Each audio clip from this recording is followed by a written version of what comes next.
Dream come true para sa higit 50 couple ang kasalang bayan na hatid ng San Juan City LGU ngayong Valentine's Day. Ang ilan kasi sa kanila, dekada na nagsasama at ngayon lang makapagpapalitan ng kanilang pangakong forever. Si Sujin Kim sa sentro ng balita.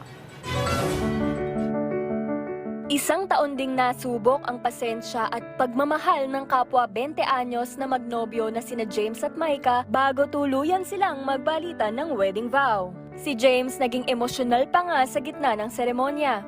Ito na po kasi yung pinaka-araw na hinihintay namin dalawa. Sa pagkahaba-haba man ng prosesyon, sa pag-iisang dibdib pa rin nauwi ang 45 taong pagsasama ni Nanay Edna at Tatay Antonio. Nasa 10 na nga ang apo nila at masayang-masaya sila na sa huli mapagtitibay na nila ang kanilang pag-iibigan sa pamamagitan ng sakramento ng kasal. Sobrang saya. Sobrang saya po namin talaga. I'm already 75 years old and my wife is 62 years old. Marami pinagdaanan na pagsubok, ganyan. Hirap. Yeah. So finally, we tried to settle down. Ang 17-year couple naman na si Marilyn at Romeo, kapwa nagbigay naman ng kasiguraduhan ng tapat at wagas na pagmamahala ng magpalitan ng wedding vows sa isa't isa.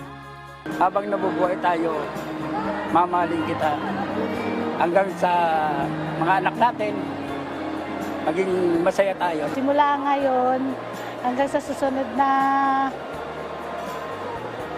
panahon pa, sana humaba pa, pakatatag lang tayo, anumang pagsubok dumating sa atin, pakatatag lang tayo. Habang buhay na magsasama sa hirap at ginhawa, yan ang pangako sa isa't isa ng 57 pares ng magkasintahan dito sa San Juan City na ngayong araw ng mga puso na piling magpakasal. Ang naganap na seremonya ay bahagi ng taunang selebrasyon ng kasalang panlunsod ng San Juan. Mismong si San Juan City Mayor Francis Zamora ang nag-officiate ng seremonya.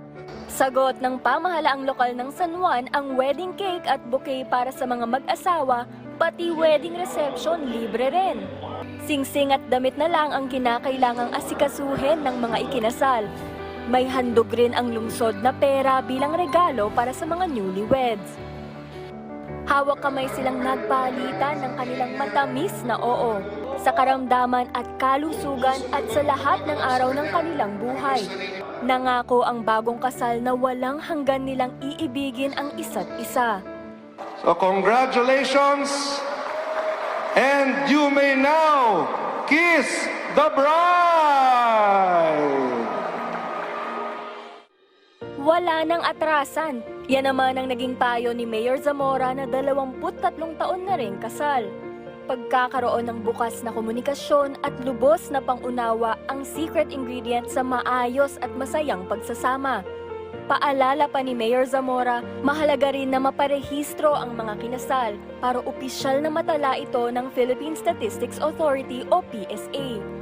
Sujin Kim para sa Pambansang TV sa Bagong Pilipinas.